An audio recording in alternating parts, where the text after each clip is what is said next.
유명한 그리스 철학자인 소크라테스는 이렇게 이야기를 했습니다. 사는 게 중요한 것이 아니다. 바로 사는 것이 중요하다. 이 말은 어떻게 살 것인가, 그리고 무엇을 위해 살 것인가 하는 문제와 연관되어져 있습니다. 우리 기독교에서는 이것을 가리켜서 소명이라고 그렇게 부릅니다. 덴마크의 유명한 기독교 철학자였던 키에르케고르는 그의 나이가 22살이 되던 해에 그의 일기장에 이런 글을 남겼다고 합니다. 온 천하가 무너진다고 하더라도 내가 붙들고 놓칠 수 없는 이것을 발견해야만 한다. 이것을 위하여 살고 이것을 위하여 죽을 수 있는 나의 소명 말이다. 이렇게 이야기했다고 해요. 문제는 우리가 어떻게 우리의 소명을 발견할 수 있느냐 하는 것입니다.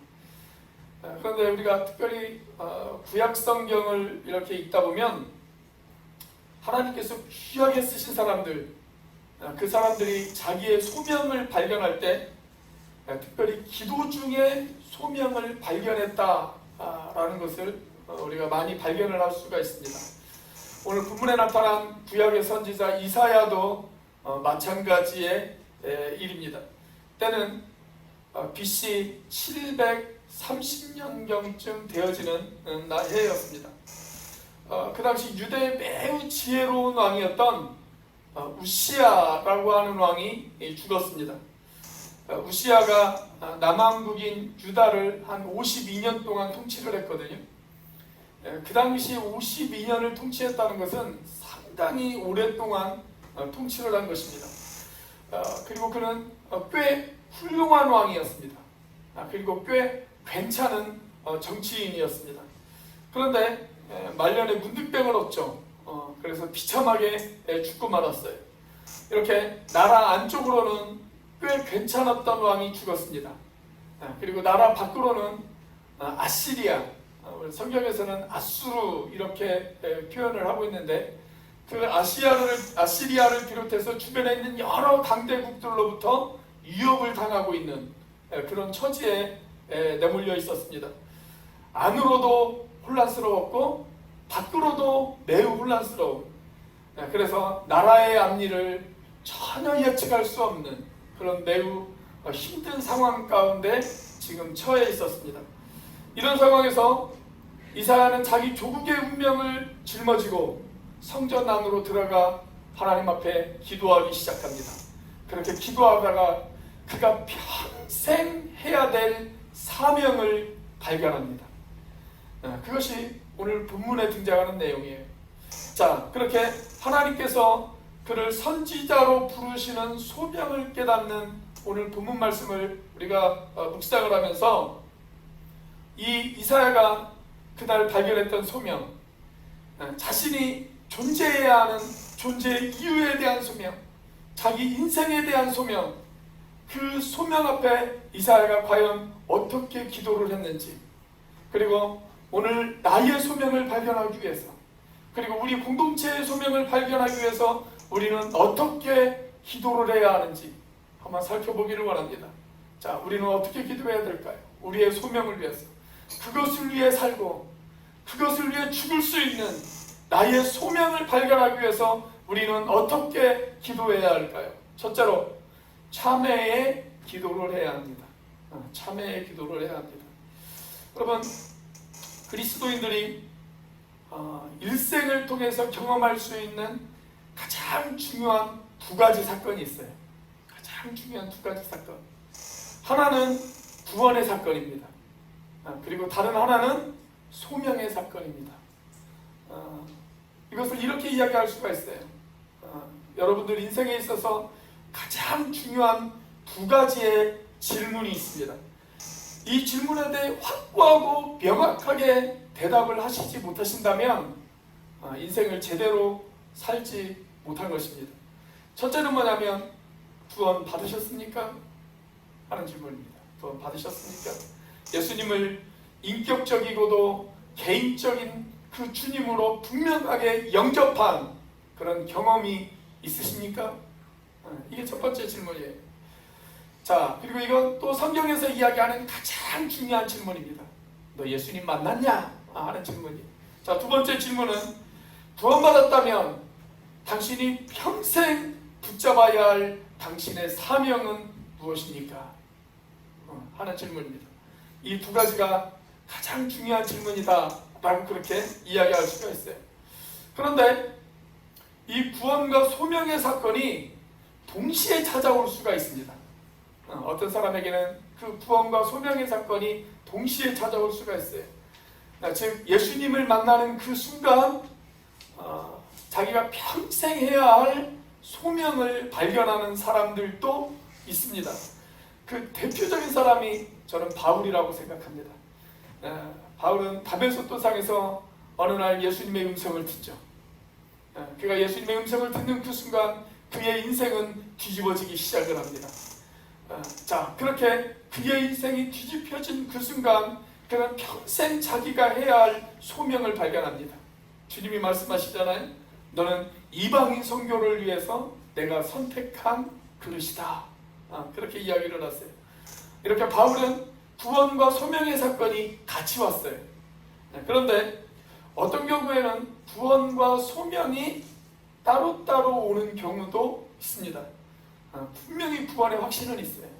그런데 내가 구원을 받았는데 내가 평생 해야 할 나의 소명을 발견하지 못한 채 그렇게 신앙생활을 하시는 분들도 있습니다.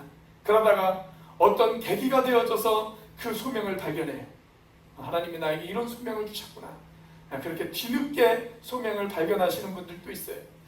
자, 그런데 어떤 분은 내가 평생 도대체 하나님께서 나에게 주신 소명이 무엇인지 발견하지 못한 채 그렇게 살아가시는 분들도 있어요. 그래서 평생 소명을 발견하지 못하고 그렇게 주님 앞에 가는 그런 사람들도 있습니다. 참 안타까운 일이죠. 이렇게 구원과 소명이 같이 올 수도 있고 구원과 소명이 따로 올 수도 있어요. 그런데 구원과 소명, 구원을 받을 때, 소명을 받을 때 공통적으로 일어나는 사건이 하나 있습니다. 그 사건이 뭐냐면 참회의 기도를 한다는 것입니다. 참회의 기도를 한다는 것. 여러분, 거룩하신 하나님 앞에서 자신의 모습을 보았거든요. 그러니 어떻게 참회하지 않고 견딜 수 있겠습니까?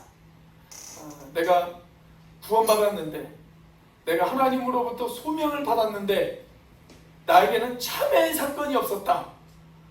여러분, 그런 분들은 자신의 구원과 자신의 소명을 한번 의심해 볼 필요가 있어요.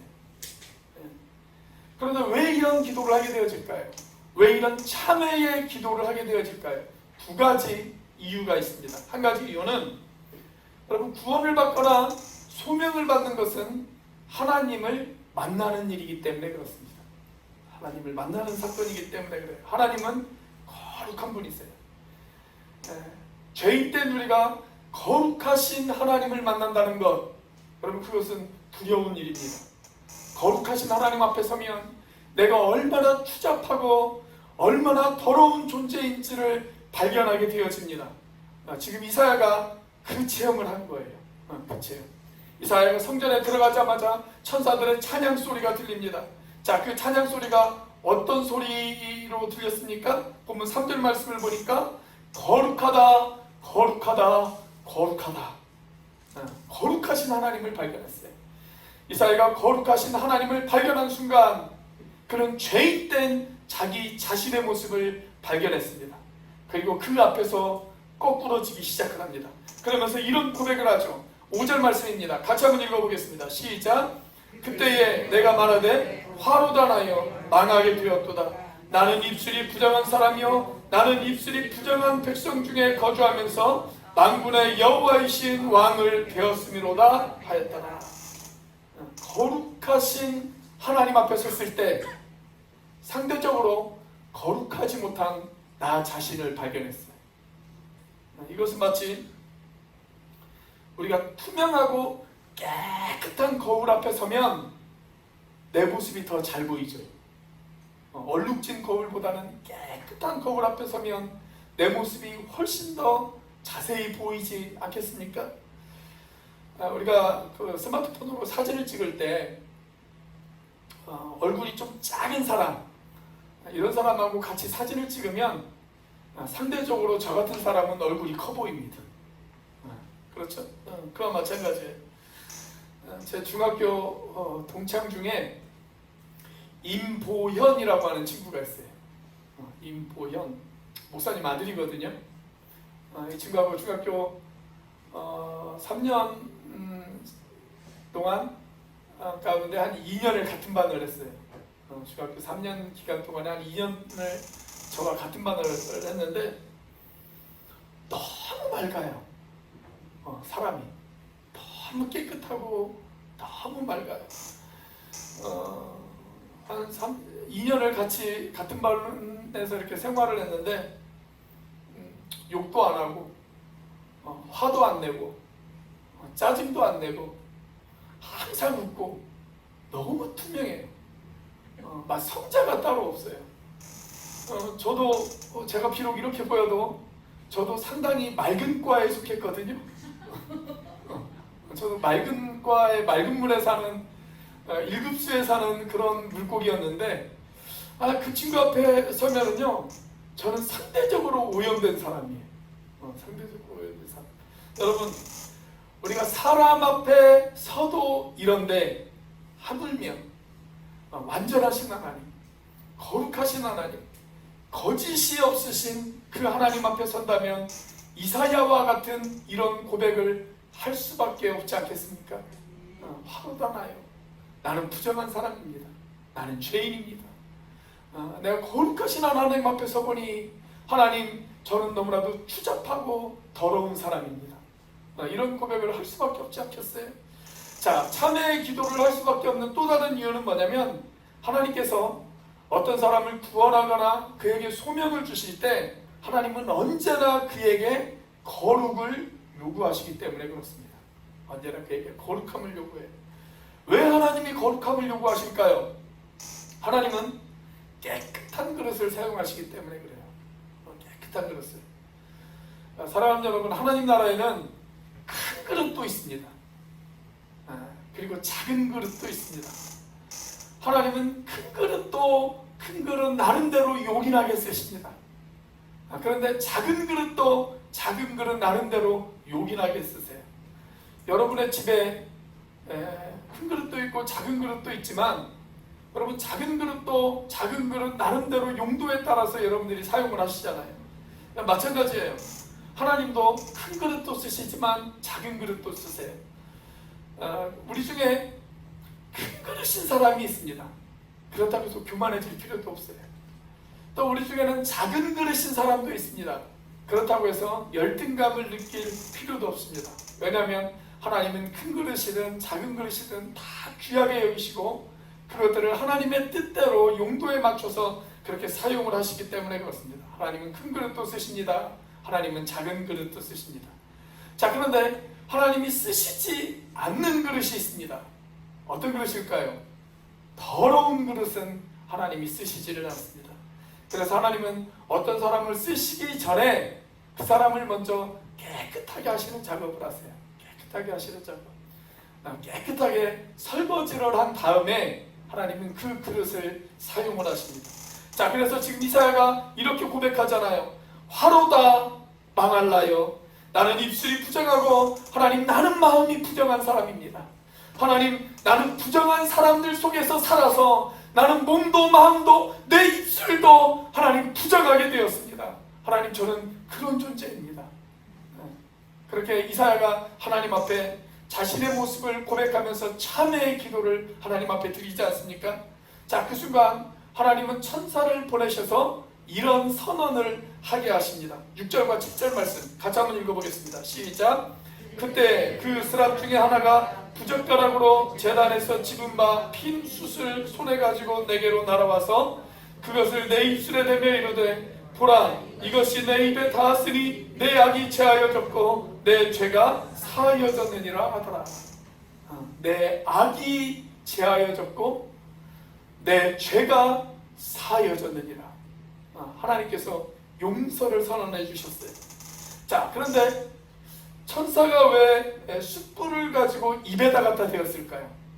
환상 중에 그 천사는 왜 숯불을 갖다가 이사야의 입에다 갖다 대었을까요? 이사야가 뭐라고 고백을 했어요? 하나님, 내 입술이 부정합니다. 그렇게 고백을 했기 때문에 그렇습니다. 여러분, 우리에게 많은 죄가 있지만 입술로 짓는 죄가 가장 대표적이라고 생각해요. 입술로 짓는 죄. 성경은 사람의 마음에 가득한 것을 그 입으로 말하느니라, 그렇게 이야기하고 있습니다. 내 마음에 있는 것이 내 입술로 표현이 되어져요. 그래서 그 사람이 어떤 사람인지, 그 사람의 사람됨을 알아보려면 그 사람이 하는 말을 잘 들어보면 알 수가 있습니다. 자, 로마서에 보면 이런 말씀이 있어요. 목구멍이 열린 무덤이다 라고 하는 말씀이 있어요. 우리의 목구멍이 열린 무덤이 되어진다. 자, 어쨌든 이사야는 자기 입술에 죄가 있다는 사실을 하나님 앞에 고백했습니다. 그리고 그걸 참회했습니다. 하나님 앞에 회개했습니다. 그러자 하나님은 천사를 보내서 숯불을 그 입에 대어 깨끗하게 하셨습니다. 우리로 하자면 일종의 소독을 하신 거예요. 소독을 해주셨어요. 자, 이렇게 용서를 받은 뒤에 어떤 일이 벌어졌을까요? 하나님께서 이사야를 부르세요. 그에게 소명을 주세요. 이제 깨끗한 그릇이 되었기 때문에 하나님께서 그 그릇을 사용하시겠다라는 것입니다. 사랑하는 여러분, 여러분들은 어떻습니까? 목사님, 소명은요, 여기 있는 우리 젊은 학생들, 젊은 청년들이나 필요한 것이지, 저는 이제 갈 날이 얼마 남지 않았는데 제가 무슨 소명이 필요하겠습니까? 혹시 이렇게 생각하시는 분들 계세요? 여러분, 갈 때 가더라도 가는 그 순간까지 하나님의 손에 붙들려 하나님께 쓰임받고 싶은 생각이 들지 않으십니까? 그냥 저 구석에 먼지만 쌓여있는 그런 그릇이 되어서 주인 대신 하나님에게 잊혀져 버린 그런 그릇으로 남고 싶으세요? 그런 생각을 가지고 있다면 어쩔 수 없어요. 그 사람은 어쩔 수 없어요. 그런데 만약 여러분 가운데, 그래, 내가 하나님 앞에 서는 그 순간까지 나는 하나님 앞에 쓰임받는 그릇이 되고 싶다. 내가 비록 작은 일이라 할지라도 내 심장에 있는 더운 피가 식을 때까지 나는 하나님 앞에 쓰임받는 존재로 살다가 하나님 앞에 서고 싶다. 여러분, 그런 거룩한 욕심이 여러분들 가운데 있다면 여러분, 거룩하신 하나님 앞에 나오십시오. 그리고 그 하나님 앞에 참여하십시오. 하나님 앞에 나를 발견하십시오. 죄인된 나의 모습, 연약한 나의 모습, 부족한 나의 모습을 발견하십시오. 그리고 하나님 앞에 있는 모습 그대로를 고백하십시오. 그렇다면 그 참회의 기도를 통해 하나님께서 여러분들에게 소명을 주실 것입니다. 자, 우리의 소명을 위해서 우리가 어떻게 기도해야 될까요? 두 번째로, 순종의 기도를 해야 합니다. 순종의 기도를 해야 합니다. 저는 제가 하나님의 말씀을 전하는 목사로 하나님께서 저를 불러주신 것, 저는 그걸 특별한 소명으로 생각하고 있습니다.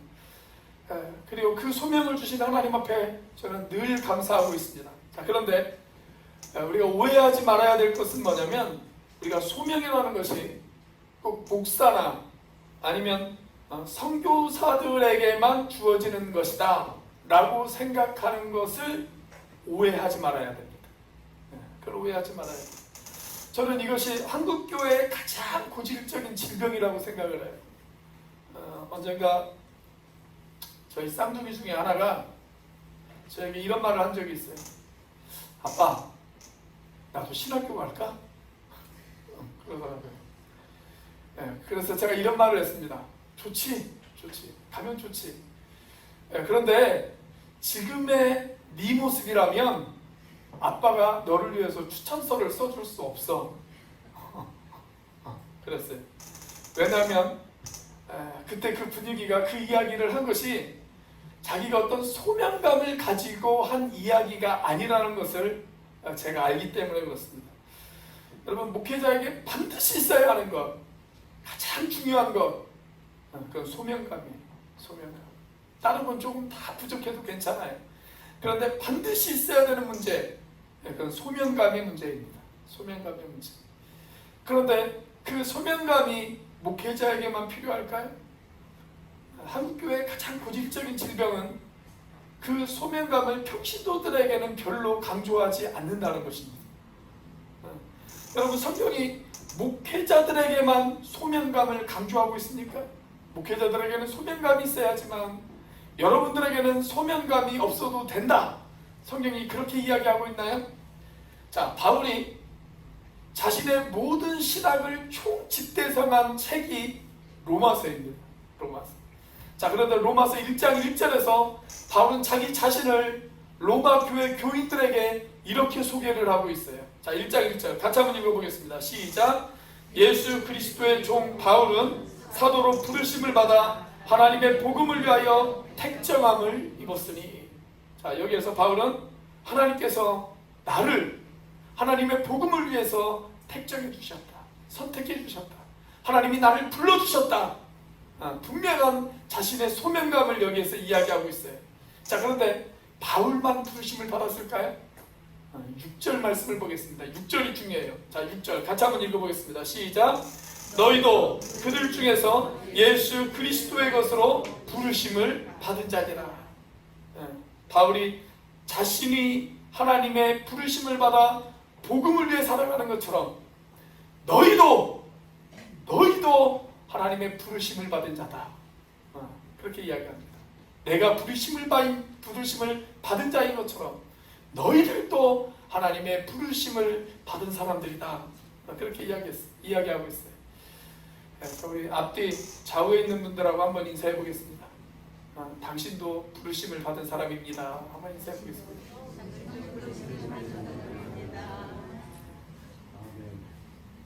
그래요. 하나님은 성직자들에게만 소명을 주신 것이 아니에요. 하나님은 그분을 믿는 하나님의 백성들 모두에게 하나님께서는 소명을 주셨습니다. 하나님이 나를 구원해 주셨다면, 하나님이 나를 믿음의 사람으로 불러주셨다면 불러주신 이유가 있지 않겠습니까? 여러분, 여기 있는 컵 하나도 쓰임의 용도가 있는 것이고 우리가 가지고 있는 볼펜 한 자루도 다 쓰임의 용도가 있잖아요. 무엇인가 존재할 때는 그 존재의 이유가 있어요.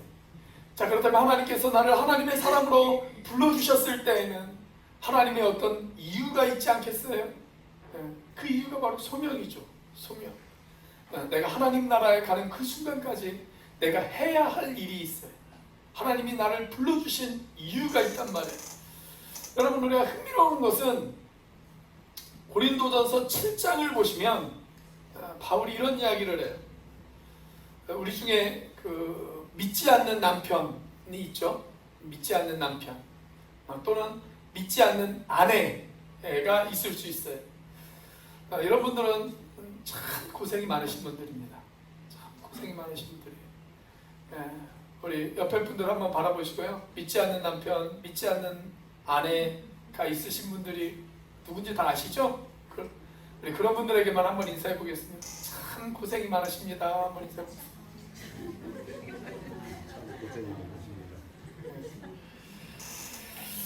여러분, 초대교회도 아마 그것 때문에 힘들어하는 사람들이 있었던 것 같아요. 그것 때문에. 자, 그래서 교회 안에 믿지 않는 사람들, 교회 안에도 불신자들이 있어요. 어떤 남편들은 그렇게 이야기를 하더라고요. 야, 네가 하도 교회 가자고 나를 부르니까 그래, 내가 그냥 교회 출석은 해줄게. 그러면서 교회 오시는 분들이 계세요. 사실 이런 분도 안 믿는 사람들이에요. 안 믿는 사람들. 이게 불신자는 교회 밖에도 불신자가 있고 교회 안에도 불신자가 있을 수 있습니다. 자, 이럴 때 어떻게 해야 될까요? 초대교회도 이 문제 때문에 상당히 힘들었거든요. 심지어 이 문제 때문에 이혼을 하는 사람들도 있었던 것 같아요. 자, 그래서 바울이 이 문제에 대해서 이런 이야기를 합니다. 고린도전서 7장 16절 같이 한번 읽어보겠습니다. 시작. 아내된 자여, 내가 남편을 구원하는지 어찌 알 수 있으며 남편된 자여, 내가 내 아내를 구원하는지 어찌 알 수 있으리요. 한마디로 말하면 너 때문에 너의 남편이 구원을 받을 수 있을지, 너 때문에 너의 아내가 구원을 받을 수 있을지 어떻게 알겠느냐. 그 이야기예요. 자, 그러면서 17절에 이런 이야기도 해요. 자, 같이 한번 읽어보겠습니다. 시작. 오직 주께서 각 사람에게 나눠주신 대로 하나님이 각 사람을 부르신 그대로 행하라. 내가 모든 교회에서 이와 같이 명하노라. 여기 이런 표현이 있어요. 하나님이 각 사람을 부르신 그대로. 하나님이 나를 믿음의 사람으로 부르셨을 때 내 배우자가 믿지 않는 상태에서 나를 불러주셨어요. 내 배우자가 같이 믿는 상태에서 나를 불러주신 것이 아니라 내 배우자가 믿지 않는 상태에서 하나님이 나를 불러주셨단 말이에요. 자, 그러면 그 상태에서 나를 부르신 이유가 있다는 것입니다. 그 상태에서 나를 부르신 이유가 있다. 한마디로 말하면 이 가정을 내가 잘 섬기고 이 가정의 복음화를 위해서 하나님께서 날 먼저 부르셨다. 하나님, 내가 이 가정을 열심히 섬기겠습니다. 힘들고 어려도 가정을 섬기고 가정을 사랑하면서 이 가정이 복음화되어지기 위해서 하나님, 내가 헌신하겠습니다. 그 일을 위해서 나를 부르셨다. 그 이야기예요. 그 이야기. 여러분, 내가 평생 단 한 사람만을 위해서 헌신을 했어요. 그 사람의 구원을 위해서. 단 한 사람의 구원을 위해서 평생 동안 헌신했어요. 그리고 마침내 그 사람을 구원시켰어요. 여러분, 그것은 천하보다 귀한 소명이에요. 성경이 분명히 우리에게 이야기하고 있잖아요. 한 영혼이 천하보다 귀하다. 한 영혼이 천하보다 귀하다면 그 소명 역시 천하보다 귀한 소명입니다. 한 사람을 구원하기 위해 불러주신 그 소명도 천하보다도 귀한 소명이에요. 우리는 소명 그러면 뭔가 큰 것만을 생각한단 말이죠. 그렇지 않아요. 그 작은 일도 단 한 사람을 위해서 불러주신 것도 하나님이 나에게 주신 귀한 소명이에요. 여러분, 우리는 다 하나님으로부터 부르심을 받은 사람들입니다. 그런데 각 사람마다 소명의 내용은 다 다를 수가 있어요. 하나님께서 우리를 믿음의 사람으로 불러주셨다면 분명히 저와 여러분들을 믿음의 사람으로 불러주신 이유가 있습니다. 단지 차이는 뭐냐면 어떤 사람은 자기를 불러주신 소명을 깨닫고 살아가는 사람이 있을 수 있고 어떤 사람은 자기를 불러주신 그 소명을 깨닫지 못한 채 살아가는 사람이 있다는 것. 그거 차이일 뿐이지 하나님은 모든 사람들에게 다 소명을 주셨어요. 자, 그래서 우리가 소명을 발견하게 해달라고 기도해야 돼요. 자, 그런데 소명을 발견하는 것 못지않게 중요한 기도의 제목이 또 하나 있습니다. 그것은 뭐냐면 우리 하나님께서 우리에게 소명을 주셨을 때 내가 그 소명 앞에 순종할 수 있게 해달라고 기도해야 합니다. 순종할 수 있게 해달라고. 내가 열심히 기도했어요. 그래서 하나님이 나에게 소명을 주셨어요. 내가 그 소명을 발견했어요. 그런데 그 소명이 내가 원하고 기대하고 바라던 소명이 아니에요. 그래서 하나님 앞에 이렇게 기도해요. 하나님, 이 소명 말고 다른 소명 주세요. 하나님, 이 소명은 제가 제 자식 다 결혼시키고 나면 제가 그때 이 소명 앞에 그때 가서 순종할게요. 여러분, 그렇게 기도하면 안 되지 않겠습니까? 자, 오늘 이사야는 이렇게 이야기를 해요. 자, 8절 말씀을 한번 보세요. 이사야를 부르시는 하나님의 음성 앞에 이사야가 이렇게 이야기합니다. 자, 하나님이 어떻게 부르셨어요? 내가 누구를 보내며 누가 우리를 위하여 갈고, 내가 이 어두운 시대, 이 암울한 시대를 위하여 내가 누구를 보낼까? 그리고 누가 우리를 대신하여 이 부르심 앞에 순종하여 가서 거룩하신 하나님의 메시지를 전할 수 있을 것인가? 하나님 그렇게 부르셨어요. 자, 그때 이 음성을 듣자마자 이사야는 어떻게 반응을 했습니까? 주여, 내가 여기 있나이다. 나를 보내주소서. 주여, 내가 여기 있습니다. 나를 보내소서. 여러분, 이게 뭐예요? 이게 순종이죠. 이게 순종이에요. 사랑하는 여러분, 하나님은 순종하는 자를 사용하십니다. 순종하는 자를 사용하세요. 하나님이 쓰시지 못할 사람은 아무도 없어요. 준비가 되어 있으면 하나님은 모든 사람을 다 쓰십니다. 심지어 흉악한 죄인이라 할지라도 하나님께서는 그 사람을 회개시켜서 사용을 하십니다. 그러나 하나님은 순종하지 않는 사람은 사용하시지 않습니다. 순종할 자세가 되어질 때까지 하나님도 기다리세요. 바로 사용하지 않고 네가 순종할 자세가 되어질 때까지 내가 너를 기다리겠다. 하나님은 그렇게 우리를 기다리세요. 어떤 분들 가운데는 이렇게 기도하시는 분들이 계세요. 하나님, 제가 하나님의 일을 하며 살게요. 하나님의 뜻대로 살게요. 하나님 말씀대로 살게요. 그래서 교회에서 이런 일을 한번 해보면 어떨까요? 라고 제안을 합니다. 그러면 목사님 저 못해요. 목사님 저 죽어도 그 일 못해요. 기도는 왜 하는지 모르겠어요. 그런 기도는 왜 하는지 모르겠어요. 여러분, 아이들 가운데 때를 심하게 쓰는 아이들이 있죠. 아이들 가운데 자기가 원하는 대로 되지 않으면 그냥 막 길바닥에 들어 누워버리는 그런 아이들이 있어요. 왜 그럴까요? 그 아이들이 과거에 그렇게 해본 경험이 있어요. 한번 길바닥에 누워보니까 부모가 자기가 원하는 대로 자기의 요구를 들어준 그 경험이 있거든요. 그게 학습되어진 거예요.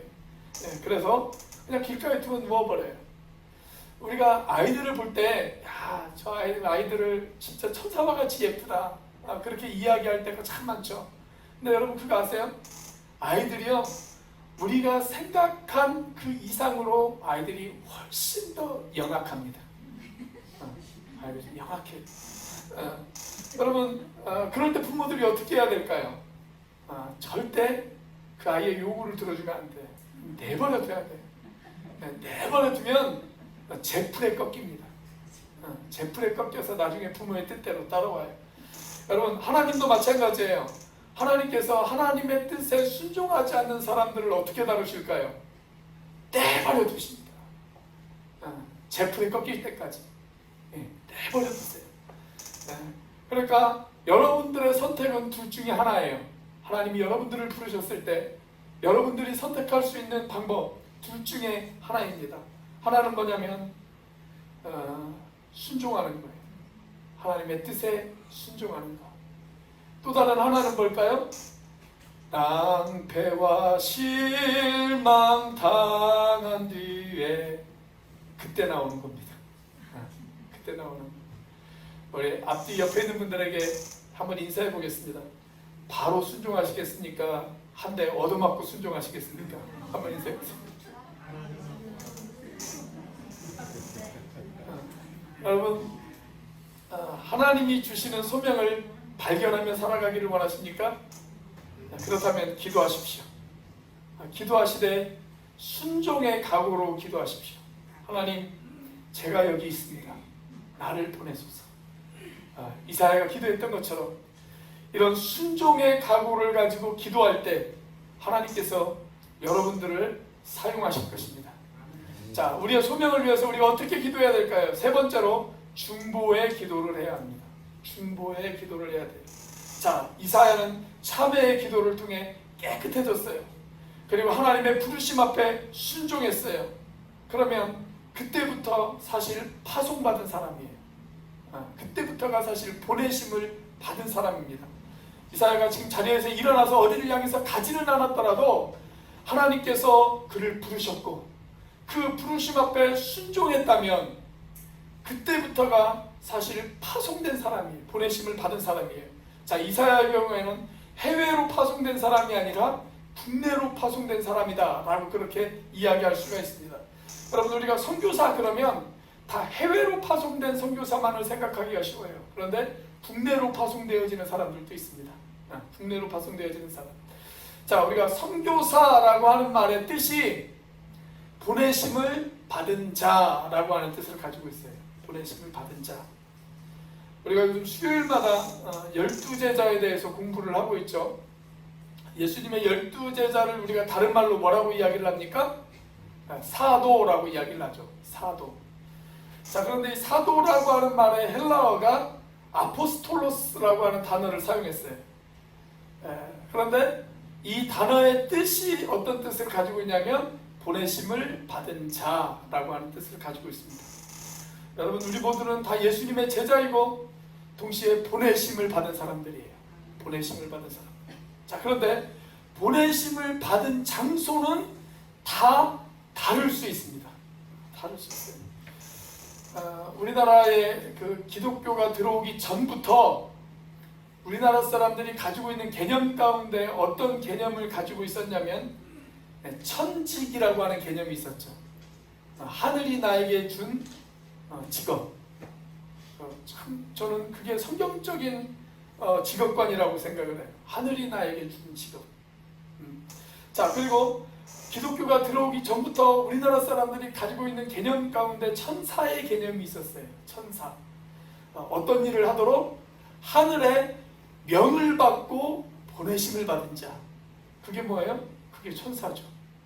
천사. 하늘에 명을 받고 보내심을 받은 자. 어떤 큰 임무를 부여받고 보내심을 받은 사람을 가리켜서 뭐라고 이야기를 하냐면 대사, 그렇게 이야기합니다. 큰 일은 아니지만 나에게 작은 임무가 주어졌어요. 그 작은 임무를 부여받고 보내심을 받은 사람을 뭐라고 할까요? 소사, 그럽니다. 소사. 제가 어릴 때만 해도 소사라고 하는 말도 자주 사용했거든요. 근데 요즘 소사라고 하는 말을 거의 사용을 하지 않더라고요. 여러분, 우리가 대사는 되어질 수 없을지 몰라도 소사는 될 수 있지 않겠습니까? 소사. 공적인 일을 부여받고 파송되어진 사람, 그 사람은 뭐라고 해요? 공사, 그렇습니다. 어떤 비밀스러운 일을 부여받고 파송되어진 사람을 가리켜서는 밀사, 그러죠. 그리고 어떤 급한 일을 처리하기 위해서 파송되어진 사람을 가리켜서는 뭐라고 이야기를 합니까? 급사라고 합니다. 급사. 제가 신학교 다닐 때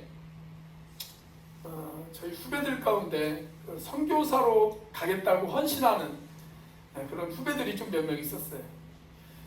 근데 제가 보기에는 그 사람들이 그렇게 별로 준비되어져 있는 것 같지도 않고 선교사로서의 뭐 뚜렷한 소명이 있는 것 같지도 않고 뭐 훈련도 제대로 받지 않고 그런 사람들이 선교사로 가겠다고 그렇게 자원을 하더라고요. 그래서 제 마음속에는 왜 저런 사람들이 가나, 이왕에 선교사로 누군가를 파송을 한다면 좀 제대로 훈련도 받고 제대로 준비도 좀 되어져 있고 제대로 소명받은 그런 사람들이 좀 가면 좋을 것 같은데, 그런 생각을 가졌습니다. 자, 그러다 하루는 제가 제 생각을 조금 고쳐먹었어요. 이렇게 생각을 했어요. 그래, 하나님이 얼마나 급하시면 저런 사람들마저도 보내실까? 저 사람들이 바로 하나님의 급사로구나. 그렇게 생각을 했습니다. 하나님의 급사로구나. 여러분, 저와 여러분들은 어떤 존재일까요? 저와 여러분들은 왕의 보내심을 받은 칙사입니다. 왕의 보내심을 받은 칙사예요.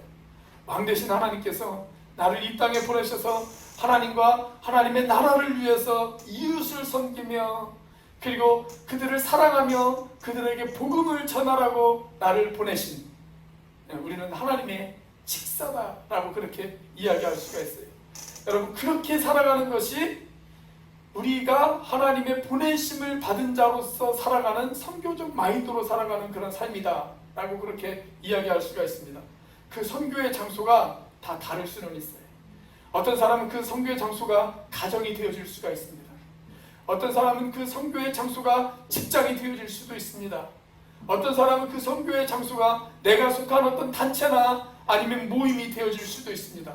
그렇게 보내심을 받은 사람들이 다 해야 될 일, 보내심을 받은 그 대상을 위해서 중보하며 기도하는 일입니다. 그 일을 위해 해야 된다는 거예요. 자, 이사야의 경우 그 보내심을 받은 대상이 누구였어요? 9절 말씀입니다. 같이 한번 읽어보겠습니다. 시작. 여호와께서 이르시되 가서 이 백성에게 이르기를 너희가 듣기는 들어도 깨닫지 못할 것이요 보기는 보아도 알지 못하리라 하여. 지금 하나님이 이사야에게 이렇게 말씀을 하시는 거예요. 내가 너를 보내는데 너가 가서 사역해야 될 그 사람들이 어떤 사람들인지 너 아니? 그 사람들은 눈이 감긴 사람들이야. 그 사람들은 귀가 닫힌 사람들이야. 그 사람들은 마음이 둔하고 귀가 닫히고 눈이 감겨서 듣기는 들어도 듣지 못하고 보기는 보아도 보지 못하는 그런 사람들이야. 그렇게 이야기를 하고 계시는 거예요. 네가 바로 그 사람들에게 가서 외쳐야 돼. 여러분 얼마나 답답한 얘기예요. 저는 이사야의 이 심정을 조금은 이해할 것 같아요. 조금은. 솔직히 말하면 제가 설교를 한 편 이렇게 준비를 하려면 최소 아무리 적게 잡아도 한 10시간 이상은 소요가 되었습니다. 설교 한 편을 준비하는데 10시간 이상은 소요가 되었어요. 근데 일주일에 설교를 몇 편을 하냐면 새벽 예배 5개, 새벽 예배 5번 드리죠. 주일 예배 1번, 수요 예배 1번. 예전에 코로나 전에는 주일 오후 예배도 있었고 신방 예배도 있었고 뭐 그래요. 아무튼 최소 7번을 드려요. 7번.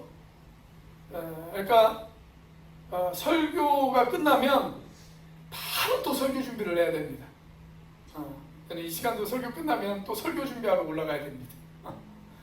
어떤 때는요 설교를 하면서 설교를 준비할 때도 있어요.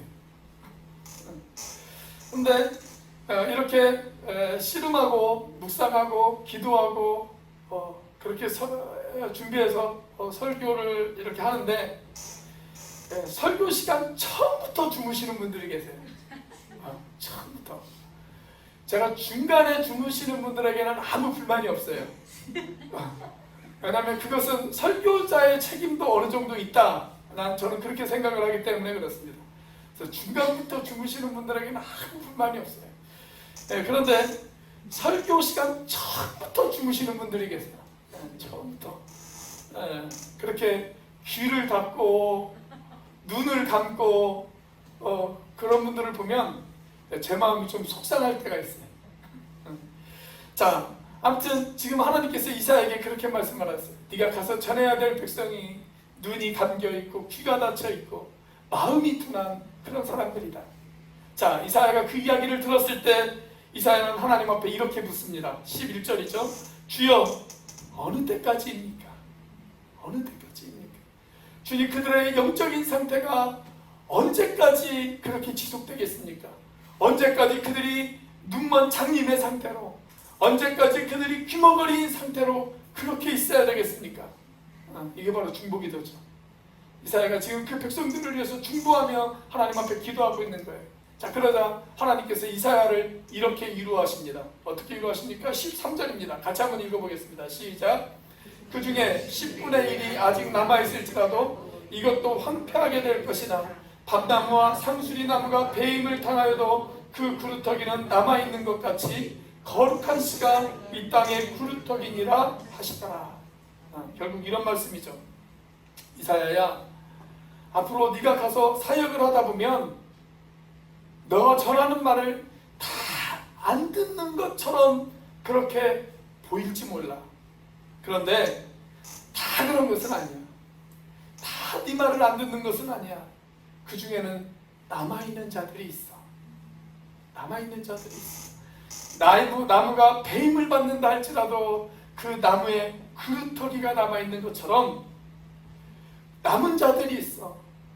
그루터기 같은 사람들이 있어. 비록 그 사람들이 적은 숫자의 사람들이지만 내가 그들을 통해 새로운 역사를 만들어낼 거야. 내가 그들을 통해 나의 새로운 시대를 열어갈 거야. 그러니 좌절하지 말고, 그러니 절망하지 말고 너는 가서 전해. 그 이야기예요. 그 이야기입니다. 그렇습니다, 여러분. 우리가 해야 할 일, 하나님이 나를 보내주시는 그곳, 내 선교의 장소, 그것이 나의 가족일 수도 있고 나의 직장일 수도 있고 나의 이웃들일 수도 있습니다. 여러분, 우리가 그들을 위하여 중보하며 기도하는 것, 그것이 사역의 시작입니다. 우리 교사들, 목자들, 재직들 뭔가 으쌰으쌰 해가지고 눈에 보이는 것, 그것이 사역의 시작이 아니에요. 진짜 사역의 시작은 언제부터가 사역의 시작이냐? 내가 사역해야 될 그 대상을 끌어안고 그들을 위해서 눈물로 중보하며 기도하기 시작할 때, 여러분, 그때가 바로 사역의 시작입니다. 기도는 사역의 준비가 아니에요. 기도는 사역의 시작이에요. 사랑하는 여러분, 우리의 모든 기도는 사역의 시작입니다. 내가 기도하면서 나의 사역이 시작되어지는 거예요. 그리고 우리의 모든 사역의 완성도 기도로 완성되어져요. 우리가 모든 사역이 완성되어지는 어느 날 우리는 하나님 앞에 감사의 기도를 드릴 것입니다. 그래서 사역자는 기도로 시작해서 기도로 완성되어지는 거예요. 사랑하는 여러분, 그때까지 우리가 해야 할 일 무엇일까요? 기도를 멈추지 않는 일입니다. 사랑하는 여러분, 한평생 주님에게 붙들려 후회 없이 쓰임받는 그런 하나님의 일꾼이 되어지시기를 원하십니까? 그렇다면 엎드려 기도하시기 바랍니다. 참여하는 사람이 되시기 바랍니다. 순종하는 사람이 되시기 바랍니다. 중보하며 기도하는 사람이 되시기 바랍니다.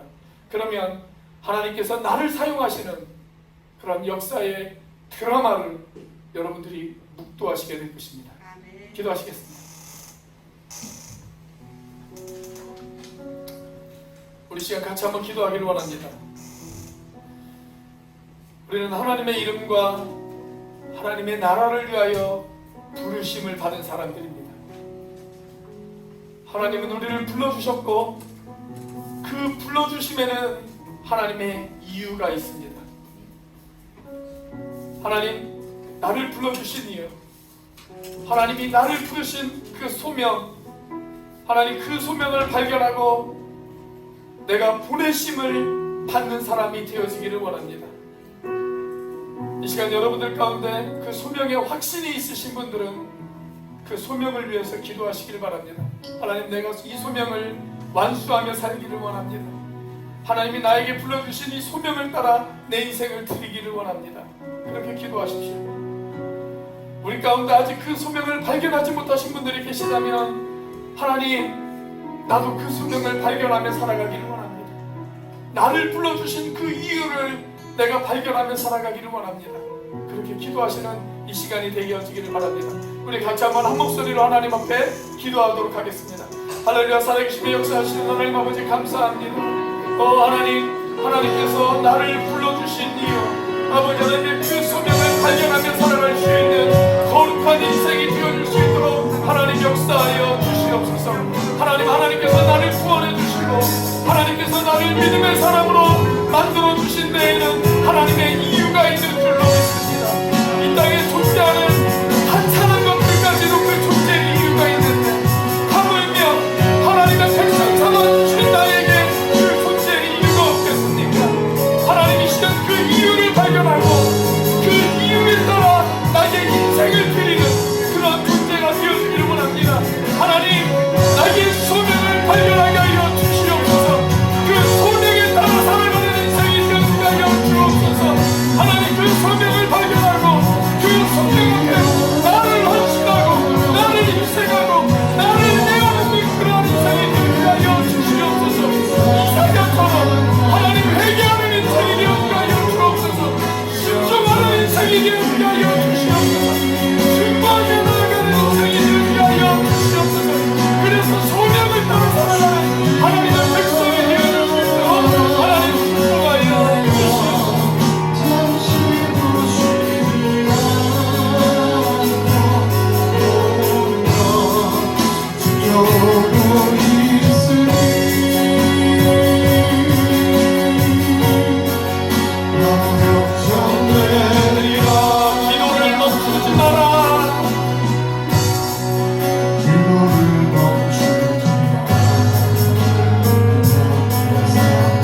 지켜보고 있으니 바로 역전되리라. 다시 한번 사랑합니다. 기도를 멈추지 마라. 기도를 멈추지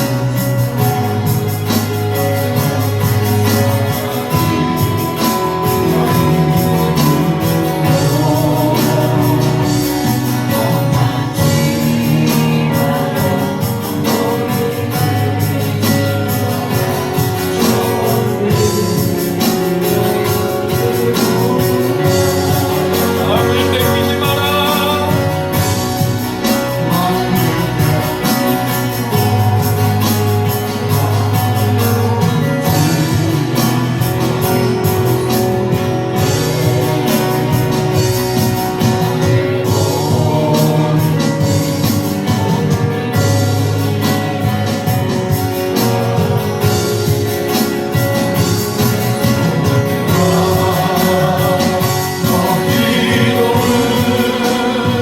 멈추지 마.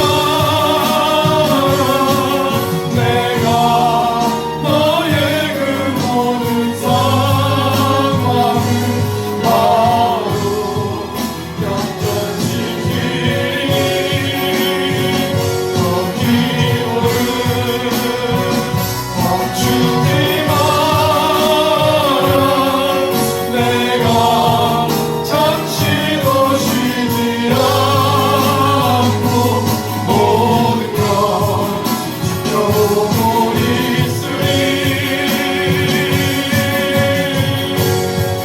바로 역전되리라. 저들의 힘이 너를 압도해도 저들의 힘이 너를 압도해도 저들의 힘이 내 숨을 거둬도 너는 보리라. 기도의 능력을 내가 역전시키리라.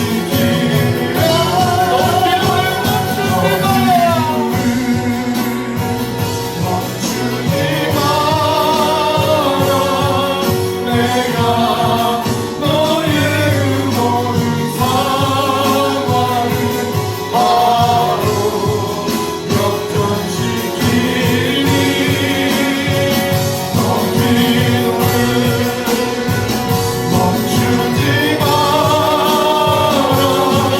내가 잠시도 쉬지 않고 모든 것 지켜보고 있으니 바로 역전되리라. 바로 역전되리라.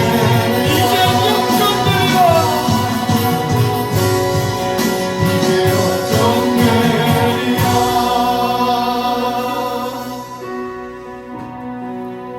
하나님 주신 말씀을 가슴에 새깁니다. 컵 하나, 그릇 하나도 존재의 이유가 있는 것처럼 하나님께서 나를 이 땅에 그리고 하나님의 백성으로 부르셨을 때에는 하나님의 부르심의 이유가 있는 줄로 믿습니다. 하나님 그 소명을 발견하고 그 소명을 완수하기 위해서 오늘 또 주님을 의지하며 기도로 나아가는 우리들이 되어질 수 있도록 인도하여 주시옵소서. 참여하게 하여 주시옵소서. 순종하게 하여 주시옵소서. 중보하게 하여 주시옵소서. 그래서 이사야처럼 그 부르심 앞에 하나님 내가 여기 있사오니 나를 보내주소서. 그렇게 고백하는 우리들이 되어지게 하여 주시옵소서. 이제는 우리를 위하여 십자가에 달리신 성자 하나님의 은혜와 그 독생자를 죽기까지 내어주신 성부 하나님의 사랑과 지금도 그 사랑을 깨닫게 하시고 충만하게 하시는 성령 하나님의 교통하심이 우리에게 주신 소명을 발견하고 그 소명에 따라 살아가기로 작정하는 주의 백성들 머리 위에 지금부터 영원까지 함께 하시기를 예수님의 이름으로 기도하옵나이다.